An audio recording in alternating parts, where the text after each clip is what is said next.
You know, niggas gotta get their priorities together. Got their mind on the wrong things, spending their money in the wrong way. Trapaholic, real trap shit. Say you need that car with the rims and a trunk, just like Jim. It's more than life. Yeah. Talk to him. Say you need that LV bag with the belt and the hat. That's all you got though. It's more than life. Yeah. Talk to him.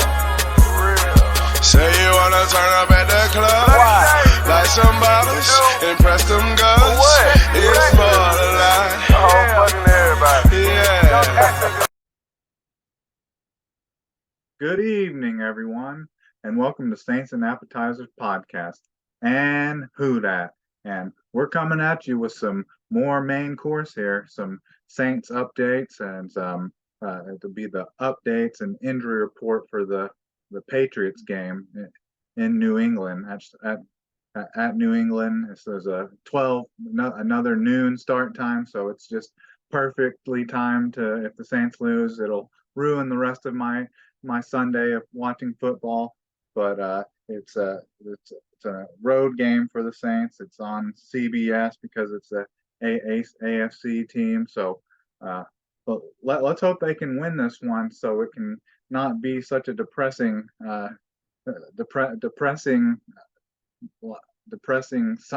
football Sunday for like the remaining 10 hours of it, which includes the evening games and then the night game that you just can't even stand to watch after the Saints look horrible at noon. So hopefully they can win that, so it can be won't be 2 weeks in a row that the Saints have a terrible looking loss and pretty much made watching any more football for the day undoable, not possible, at least not for me. But this game just I had to look back at the Patriots. I thought they maybe had 2 wins too, but they're 1-3 and just look terrible, like the worst loss in Bill Belichick's history, a 38-3 loss to the Cowboys, and their passing offense and quarterback and just their offense in general is like, it's comparable to the Saints. It's just as bad, maybe even worse, honestly. And it's these 2 teams. I think they're very similar. You know, I want to say, oh well, the Saints have a good defense, but it's a little hard to say that when they're 1-3 and they just allow 38 points. But that's the comparison between these 2 teams is that they both kind of rely on their defense to win, and their offenses are kind of malign and have been stagnant, and they both have quarterbacks that have been good, but of late they haven't been good. Like Derek Carr, he's obviously had a couple good seasons. You know, the 2016 season he looked good, the 2021 season he looked good, but he hasn't looked good really in 2022 or so far this year. He hasn't looked good. That's kind of similar to Mac as well. Is he looked good in his rookie season 2021, you know, kind of got a more of a fan favorite, kind of alternate. He was a Pro Bowler in 2021, but then Mac Jones, he's looked terrible in 2022 and then so far this season. But that's what this game feels like. This game feels like a loser leaves town type of game, that whoever loses this game, it's pretty much be almost impossible to come back from a loss against a team, basically losing to yourself. And a game that would be more devastating record wise to the Patriots, because they would be 1-4, and the statistics for teams coming back from a 1-4 start and making the playoffs is almost insurmountable. It's almost never happens. It's like maybe like a 5% chance or something that a team makes the playoffs after going down 1-4 in the seasons. So I guess it wouldn't be as terrible for the Saints to go 2-3, but still, it would just feel like the season is over. It already kind of felt like that with the terrible loss to the Buccaneers last week. But people, who dats, you got to take into account that it's still just week one. It's just still just week five. The Saints are 2-2. I mean, they're still a whole uh, season ahead. You know, people get a little emotional, and that's who I want to shout out now, because I want to shout out to a Houdat that maybe gave some like positivity. You know, some positivity, some confidence. You know, not just everything being negative like you're seeing in all the Saints media and all Saints fans and social media. But Michelle Marie 8346, she commented on my last post, the post game show for the Buccaneers game, and she just said, "Stay humble, Saints. Who dat?" And I'm right back at you. I appreciate the comment, Michelle Marie 8346. Like that's true. The Saints, I think Saints fans are just still stuck in the glory days of Drew Brees, and have to realize that, you know, after you lose a Hall of Fame quarterback like Drew Brees, it's going to be rough for a little while. But I think there's a lot of Saints fans out there that aren't humble. You know, they want to win now. They want to win 13 games a season every season like they were at the end of Drew Brees' career. And I think the Saints have some really nice pieces, especially on offense. You know, you got the nice receivers and and obviously Alvin Kamara. You know, but you don't have Drew Brees to make the offensive line look better than it is. And then on defense, you know, you got great players on the defense as well. You know, Marshawn Lattimore and Brian Bresee, the rookie who's starting to look so amazing. But you got to take into account some of your best players are looking kind of old, you know, or look like they look young and fresh and good as ever in the first two games. But I still don't know if some of those older players uh, like Cameron Jordan, Demario Davis, Tyron Matthews. I don't know if they've recovered over the last five quarters that they played. Obviously, the fourth quarter let down against Green Bay, and then just, you know, they look a little like they've lost a little bit of a step. So it would be interesting to see if they can get that back against the Patriots on Sunday.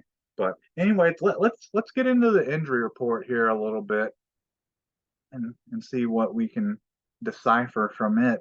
It's even longer than it was last week, but not as many players are questionable, and I would think are just like indefinite, like they're gonna miss the game. But still some key names there. So, anyways, can I get a menu? And so the first player that pops up on this list is tight end Juwan Johnson, which he had a weird kind of injury in the game against the Buccaneers, because he was active for the game. He wasn't on like any like game designation for a calf injury, and then I guess he went through stretches and everything like that, and then just right before kickoff he couldn't go. He was out with a calf injury, and that's carried over into this week and into practice.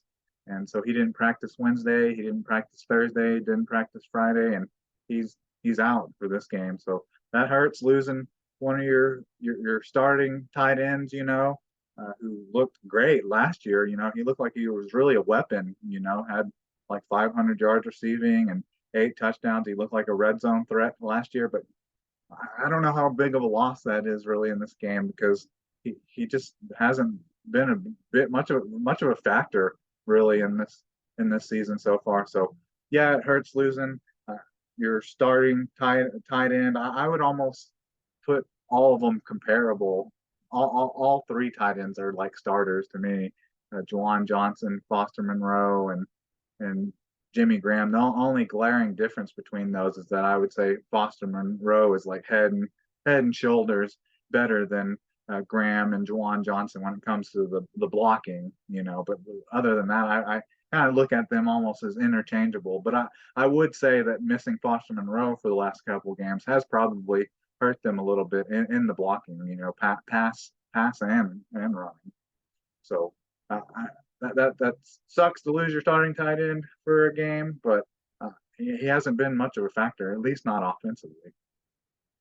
And then safety, next player is safety Lonnie Johnson Jr., and he's dealing with a hamstring. He didn't practice in on Wednesday, he didn't practice on Thursday, and he didn't practice on Friday, and he's out. And he was the fill-in for last week for Marcus May, and there was no what Jordan Howding, who initially was picking up a lot of those starting snaps. And man, early in that game, it must have been, I'm trying to think if it was the first or the second drive of the Tampa Bay Buccaneers where he broke on a route, and if he would have caught it, he'd have been gone for a pick six.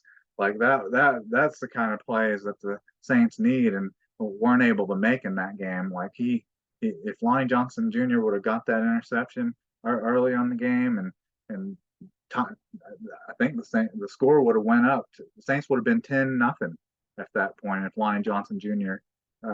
Was able to get that interception and get that pick six, at least get them in Buccaneers territory with that play. But now he dropped it.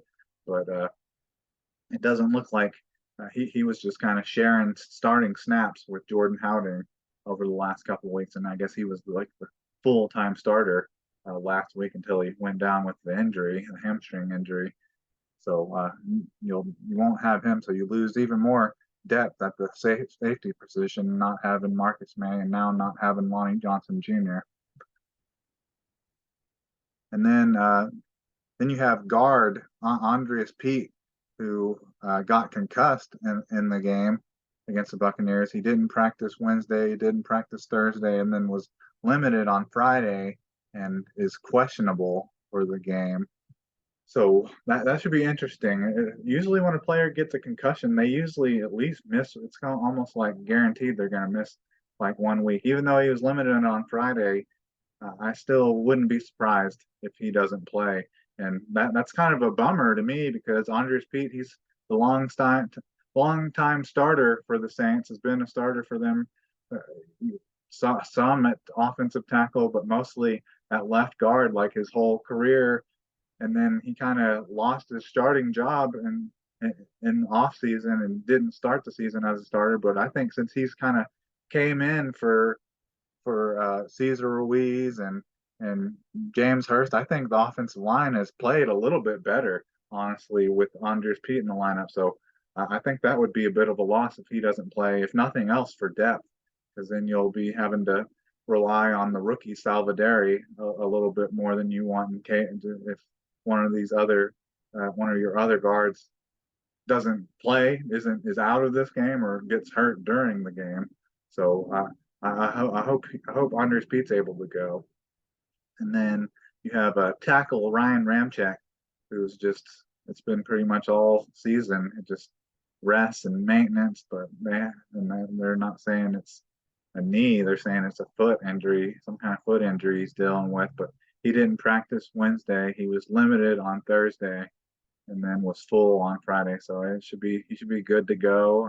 I don't know if it's injuries or what it has been with Ryan Ramczyk, or if he's just kind of fallen off and washed now. But people real early on in the season were wanting to call Trevor Penning, saying he's the main reason the offensive line has been bad. But honestly, I'd say Ryan Ramczyk and James Hurst have been worse than him. And both of their drops and plays from what they have been in previous years with the Saints as starter. Possibly for James Hurst, it's because he was mostly the left tackle when he was starting. And, you would think left tackle is maybe the hardest position to play on the offensive line. So you think he would have been able to transition pretty easily to guard, but I don't know if it's just changing position for James Hurst or if it's just age for Ryan Ramczyk and James Hurst. Both of those guys are getting up in there, getting to close to, I think James Hurst is 30, 31, and Ryan Ramczyk is 29. So maybe they're just washed. I really don't know. But I think the offensive line played its best game against the Buccaneers. Like a lot of those times, Derek Carr had time to throw. He just couldn't make the throw, or he was holding on to it too long, or wide receivers were a little bit lazy in their route running. So hopefully they have another game at least as good as they were on Sunday against the Buccaneers offensive line, that is. And then defensive tackle Brian Bresee. Luckily, it's just he had an illness of some sort, so it wasn't anything too serious. But he didn't practice on Wednesday due to the illness. But then he was limited on Thursday and full on Friday. And he's one of the few bright spots of this team, just because he's brought it every game. Like every game, at least one or two plays, he makes an impact play. He's a playmaker on defense. He's either getting a sack or a big tackle in the backfield, tackle for loss, or forcing a fumble. Like he's big time. So it's good that the Saints won't be missing him on Sunday because he's making a name for himself. Who knows? In a year or two, he could be maybe the Saints' best player on defense. And then this one's I'm happy to see. Hopefully, it leads to being able to start. But cornerback Paulson Adebo dealing with a hamstring, which some of those hamstrings end up leading to people being on IR, players on IR. But he was limited on Wednesday, limited on Thursday, and limited on Friday, but still listed as questionable. I'm just not sure if he'll play. I feel kind of the same way as I do about him as I do Andres Pete. I feel pretty much the same. That's kind of 50-50. I wouldn't be surprised if they gave him another week to rest, to heal that hamstring, even though he practiced all week. But it was limited, and I don't know. Some people out there are just kind of only looking at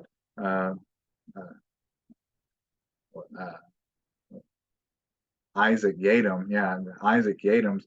A lot of people are only just looking at his stats and his pass deflections and his rating on PFF. But honestly, I don't think he's been very good.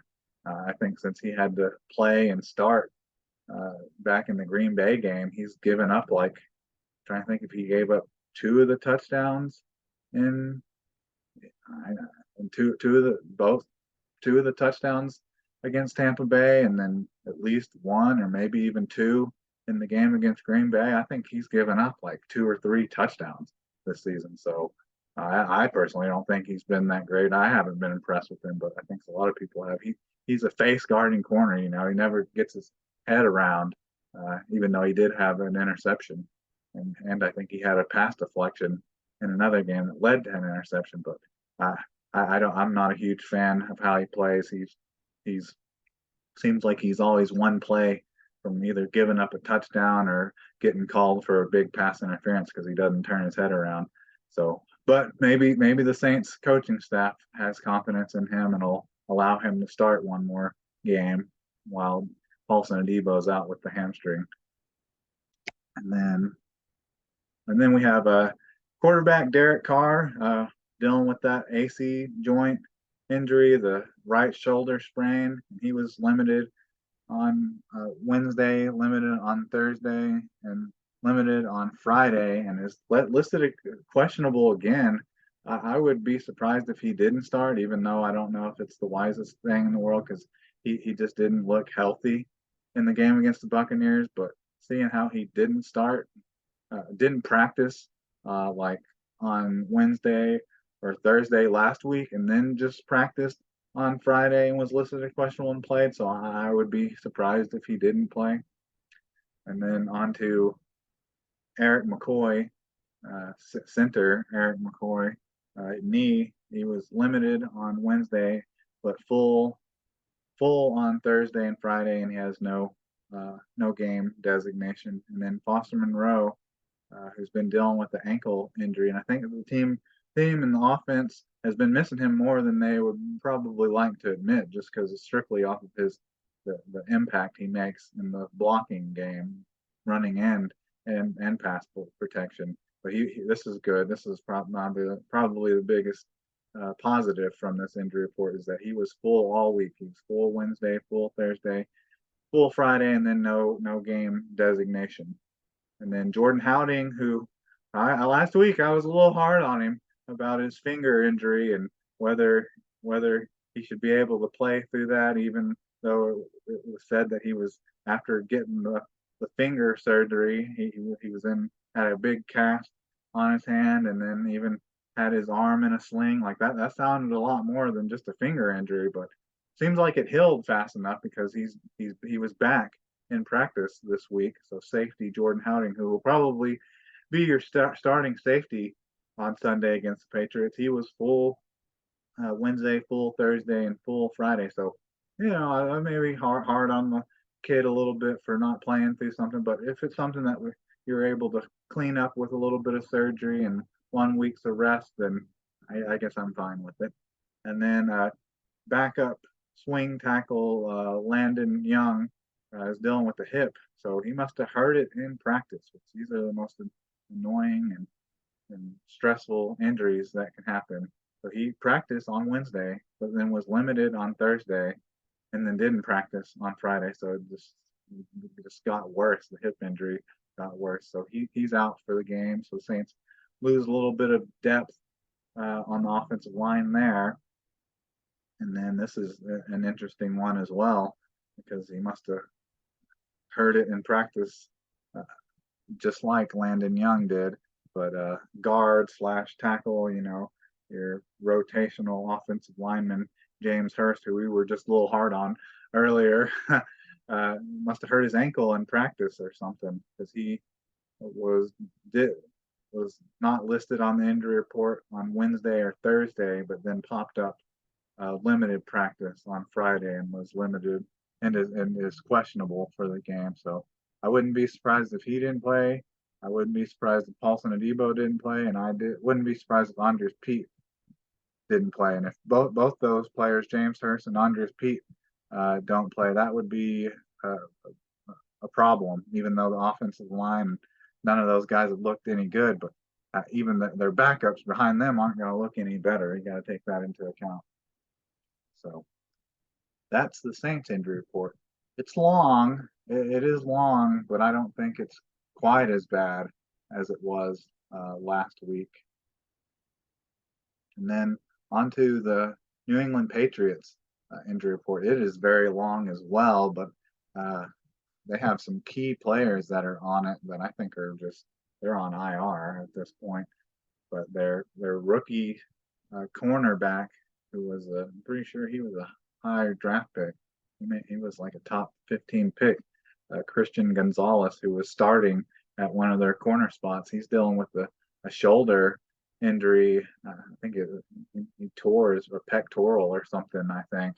And he's done for the season, I believe, or at least done for the next 4 games or whatever. If they put him on PUP, it'd be the next 6, or just part-time IR the next 4. So they're missing one of their starting corners, because he obviously didn't practice Wednesday, Thursday, or Friday, and he's out for the game.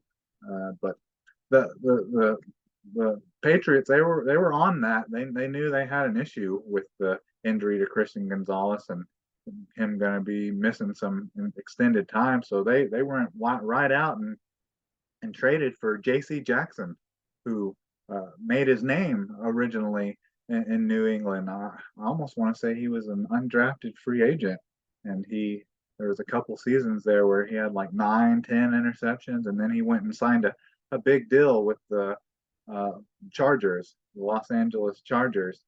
And I don't know, it must have not been quite as good of a scheme fit with the Chargers for them to be able to want to trade one of their starting corners in the season like that. But the Patriots have a little bit of a insurance and a contingency plan for Christian Gonzalez going out with J.C. Jackson, with the J.C. Jackson trade. But so be interesting to see if the Saints can take advantage of any kind of weakness in the secondary, which I would almost say it's probably the same as it was now. It's probably about 500 one way or the other, with if the play of the secondary changes any at all, with Christian Gonzalez going out and J.C. Jackson coming in. But this could be a bigger one that they're missing when they haven't been able to replace him. I'm a little surprised they didn't try to sign Randy Gregory, because he's kind of a similar player, also. So kind of similar to Rashawn Gary, all three of those guys. So maybe this will be lucky for the Saints, for the New England Patriots, to be missing like their best pass rushing outside linebacker, Matthew Judon. He's got a pretty severe elbow injury, and he didn't practice Wednesday and didn't practice Thursday and didn't practice Friday, and he's out. So hopefully, with them missing their best outside linebacker, which the Saints have had some issues with that, with Frankie Louvu in the second game of the season, that caused them all kind of hell in that game against the Panthers, and then Rashawn Gary in the game against the Patriots or the Packers. So maybe the Saints offense can maybe play a little bit better with the Patriots missing their best linebacker and pass rusher. And then defensive line had Christian Barmore, who I believe is a starter for the Patriots. He has been dealing with a knee injury, but he was limited Wednesday, limited Thursday, and limited on Friday. I would expect most of these guys to play. And then D-back Cody Davis dealing with the knee as well. He's limited Wednesday, limited Thursday, limited Friday, and then he was questionable. And then D lineman Trey Flowers, who I think also is a starter, dealing with a foot injury. He was limited Wednesday, limited Thursday, limited Friday, listed as questionable. And defensive lineman Devin Gachu, ankle, limited Wednesday, limited Thursday, limited Friday, also questionable. And then I think this is their other starting corner. He has been the starter across from Christian Gonzalez, and I think he's been out for a couple games. But Jonathan Jones, ankle, limited Wednesday, limited Friday, or limited Thursday, limited Friday, and listed as questionable. But I imagine all of those guys will end up playing. And then they have an old Saints legend here, running back / receiver Ty Montgomery, who was dealing with just an illness. He was limited Wednesday, limited Thursday, and then wasn't listed on the injury report on Friday, and then has no game status. And then offensive lineman Riley Reef, knee injury. I think that could be one. I think that's one of their starting offensive linemen. He was limited Wednesday, limited Thursday, limited Friday, listed as questionable. Ramondre Stevenson, dealing with a thigh, running back. That's like their starting running back, I believe. So they have a lot of starters on their injury report, but I believe that they'll probably all play. He was limited Wednesday, limited Thursday, limited Friday, and was listed as questionable. And then Cole Strange, knee, a guard, knee, limited Wednesday, limited Thursday, limited Friday, questionable. And then cornerback Sean Wade, dealing with shoulder injury, limited Wednesday, limited Thursday, limited Friday, questionable. And Trent Brown, chest, who I think he might be one of their starting offensive linemen as well. He was not listed on the injury report Wednesday or Thursday, but then popped up on it on Friday and is listed as questionable. Out of all those players that are listed as questionable, that's probably the one that I would expect not to play is Trent Brown, even though it's a chest injury. I don't know exactly what that is, if that's just like a bruise or something. But the fact that he must have got injured in practice is the only reason I would think that maybe he doesn't end up playing. But so those are your injury reports. I would say that they're pretty even and comparable, depending on if none of the Saints players that are listed as questionable, then I think the Saints will be taking a bigger hit than the Patriots. But it would be it'd be interesting odds if every single player that the Patriots have listed as questionable ends up not playing, because they have 10 players listed as questionable. So if all those guys end up playing, that would be pretty surprising. It would definitely show that questionable for the Patriots isn't 50-50. There's no more probable, probable, questionable, doubtful, and out anymore. It's basically just questionable and out. So it's hard to really decipher the true meaning of these injuries anymore. But So that's the injury report. Let's get into player of the game and hot take for this game and game pick. I'm kind of having a hard time thinking of a hot take, but let's get to my player of the game. So I didn't pick him last week. You know, I think it would have been an easy player to assume to pick, a kind of a cheap pick for your player of the game to pick Alvin Kamara last week, but he was good. You know, just didn't wasn't able to make a lot out of the 13 catches he had. That's the only difference. You know, I don't think those play passes, the majority of those passes weren't plays set up like that. Alvin Kamara was your first option, you know, to try to get that to him quick and get a big play out of it and get some yards, more than 2.5 yards a catch, obviously. And so I think most of them were just more due to Derek Carr, you know, not being as confident in his injury, you know, so they were more just checkdowns than plays that were expected to do anything. But that's who I'm going to go with in this game. I'm going to go with Alvin Kamara as my player of the game, and I think he's going to get double-digit catches again. I think he's going to get 10 catches in this game. Maybe not 13, but I think he's going to get 10 catches. But I think he's going to do a lot more with them in this game, and I think he's going to get 100 yards receiving in this game. So that's going to be my player of the game. Even though everyone knows about Bill Belichick and how he wants to take away your best player on offense and defense, and would probably try to make it hard for Alvin Kamara to do that. But I see Alvin Kamara. You know, I bet he's motivated, and everyone on offense is frustrated with the poor outputs that they've had this season. So I look for Alvin Kamara to go off and have 10 catches and 100 yards in this game.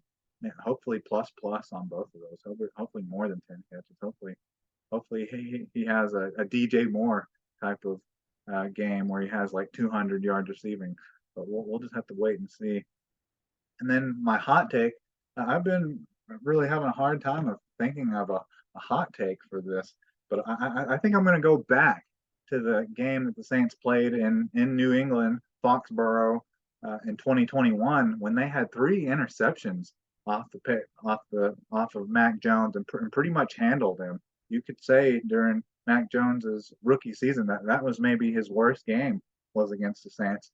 So I'm going to pick the Saints and Mac Jones to throw 3 interceptions. Again, I think the Saints are going to get 3 interceptions off of Mac Jones, and they're going to replicate that performance that they had in 2021. And then hopefully they can get those interceptions where they don't fall down at their own 1 yard line, so that they're able to actually change field position off those interceptions, or maybe like Malcolm Jenkins did in that game, has a pick 6 and can just score right away. Seeing how the Saints offense is having so much trouble, maybe they can get a few cheap points from the defense, the help from the defense. So that'll be my pick. My hot take is that Mac Jones is going to throw 3 interceptions again against the Saints. But I don't think it's going to help. Like I said, I'm saying who cares? The Saints can have all the turnovers and the penalty yards go their way this season and still not be able to pull out wins.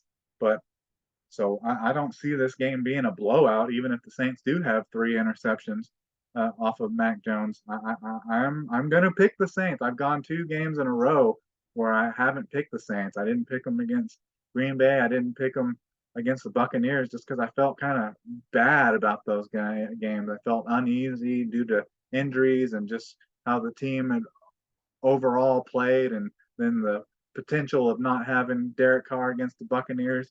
But I feel a little bit better. I feel like oddly like stress-free kind of about this game. It's kind of weird seeing how like this could be close to the end of the Saints season, at least in a positive light if they don't win this game. Because like I said before, I feel like this is a loser leaves town type of game, going back to some pro wrestling references. But I'm picking the Saints in this game. and I'm gonna actually pick them to score more than 21 points. But it's not going to be a lot more than 21 points. I'm picking the Saints to break that streak and then revive the defensive streak of keeping teams under 20 points. So I'm picking the Saints to win this game 22-19. So they're going to win by field goal. It may be a game winner by Jake Groupie to maybe renew himself,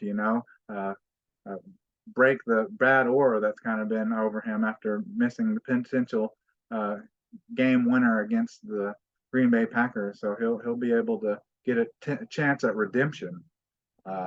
So that I think that's all I have for you. So the player of the games, Alvin Kamara. The hot take is Mac Jones throwing 3 interceptions, and I'm picking the Saints to win this 22-19, and they're going to get to 3-2, and hopefully after that everything won't feel as bad. The season will be right, get it right back on track, and the Saints are going to make it. Saints are going to make the playoffs and win the NFC South, and that's all what's going to flood your timeline after 2 weeks of what's felt like hell. But anyways, I think that's all I have for you. So who dat? And can I get a check, please?